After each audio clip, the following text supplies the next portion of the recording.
Okay right party పరంగా అయితే దేశం రాంకుమార్ రైట్ గారు ఒకసారి మెరుపుల మహేష్ గారి దగ్గరికి వెళ్దామండి. చూడాలి మెరుపుల మహేష్ గారు, పంచాయతీ ఎలక్షన్ సో ఈ conflict among the alliance partners అనేది రేపు పొద్దున మీ ప్రోగ్రెస్ని ఏమన్నా హ్యాంపర్ చేసే ప్రమాదం మీకు కనిపిస్తుంది? మీకు ప్రశ్నించే నాయకుడు ఉన్నాడు కాబట్టి ఆయన కూడా దీని మీద ప్రశ్నించే అవకాశాలు ఏమైనా ఉన్నాయా? వాసుదేవ్ గారు ఒక మాట, లక్ష్మణ్ లేడేంటి డిబేట్లో?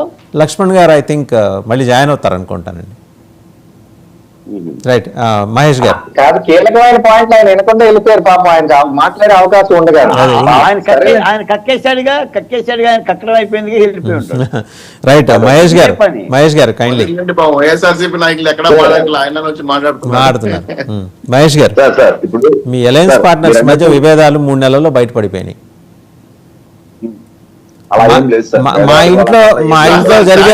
ఇంట్లో జరిగే పేరంటానికి ముత్తైదుల్ని మేము పిలుచుకుంటాం, మీకేంటి ఇబ్బంది అని పరస్పరం మీరు మాట్లాడుకోవటం వల్ల మీ ప్రశ్నించే నాయకుడు ఈ లుకలుకల్ని ఏమన్నా అడ్రస్ చేసే అవకాశం షార్ట్లీ ఉందా? ఆయన ఎలాగో ఇవాళ కడప జిల్లాకి వస్తున్నారు.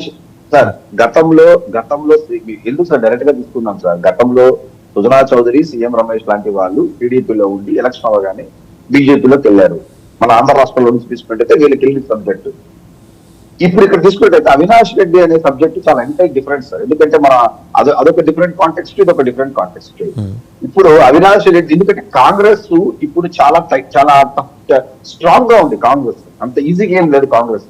ప్లస్ దేశం మొత్తం అవినాష్ రెడ్డి మీద, జగన్మోహన్ రెడ్డి మీద వాళ్ళ సొంత కుటుంబ సభ్యులైనటువంటి సునీతారెడ్డి గారు ఏ విధమైన పోరాటం చేశారు, ఏ విధంగా పబ్లిక్ లోకి వెళ్ళారు, ఢిల్లీలో ఏ విధంగా ప్రెస్ మీట్స్ పెట్టారనే విషయం ఎంటైర్ భారతదేశం మొత్తం కూడా చూశారు. సో అందరికి కూడా, భారతదేశంలో ఉన్న అందరి ఎంపీలకు కూడా అవినాష్ రెడ్డి ప్రొఫైల్ ఏంటో అందరికీ తెలుసు.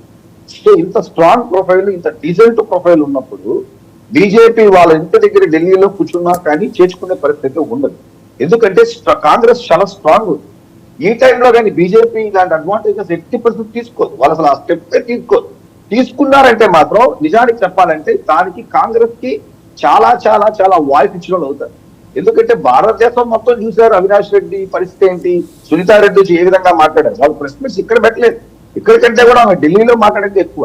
సో ఈ రోజు అవినాష్ రెడ్డికి మాత్రం ఇటువంటి విషయంలో కూడా డోర్స్ క్లోజ్ అవడానికి కారణం ఏంటంటే ఖచ్చితంగా డోర్స్ అయితే close. BJP Ram Kumar sir ఏమనుకున్నా కానీ ఖచ్చితంగా వాళ్ళ పార్టీ సమస్య విషయాలు ఉన్నప్పటికీ కూడా ఒక జనసేనగా, ఒక న్యూట్రల్ గా నాకే అనిపిస్తుంది అంటే బీజేపీ కూడా ఇప్పుడు అటువంటి సాహసం చేయదు. నాట్ ఓన్లీ బీజేపీ, ఆంధ్ర రాష్ట్రంలో ఏ పార్టీ కూడా సాహసం చేసే పరిస్థితి లేదు.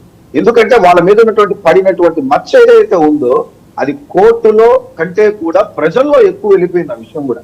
సో ఎట్టి పరిస్థితుల్లో ఆ సాహసాలు చేయాలి. హత్య రాజకీయాల కన్నా కూడా అవినీతి రాజకీయాలు, కేసుల రాజకీయాలు బెటర్. అందువల్ల మనం దాంట్లో పెద్ద గీత చిన్న గీత అని చూడాలి కానీ మొత్తం గీతలు చెరిపేయకూడదు అంటారు, అంతేనా సార్? చిన్న గీత సార్ నేను ఈ కాంటెక్స్ట్ లోనే చెప్తున్నాను సార్.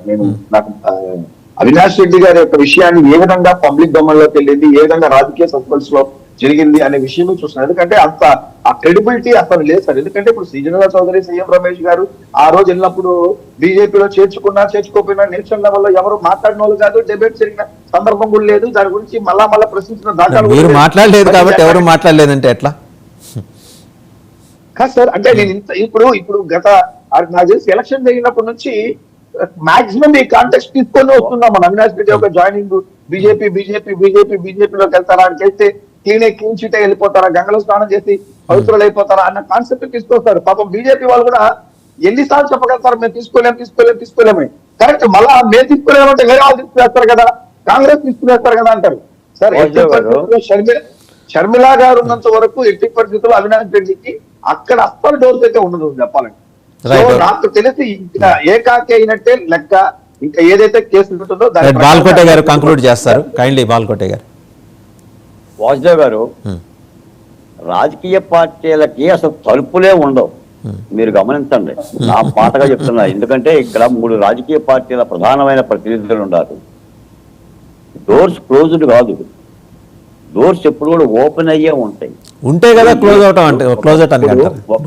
ఒకప్పుడు కాదు సార్, ఒకప్పుడు కద్దరు రాజకీయాలు ఉన్నప్పుడు, పంచకట్టు రాజకీయాలు ఉన్నప్పుడు ఒక రాజకీయ పార్టీ నాయకుడు మరొక రాజకీయ పార్టీలోకి వెళ్ళటం అనేది మరణంతో సమానం, ఒక సైద్ధాంతిక మరణంతో సమానం. ఈ రోజున వెళ్ళకపోతే మరణం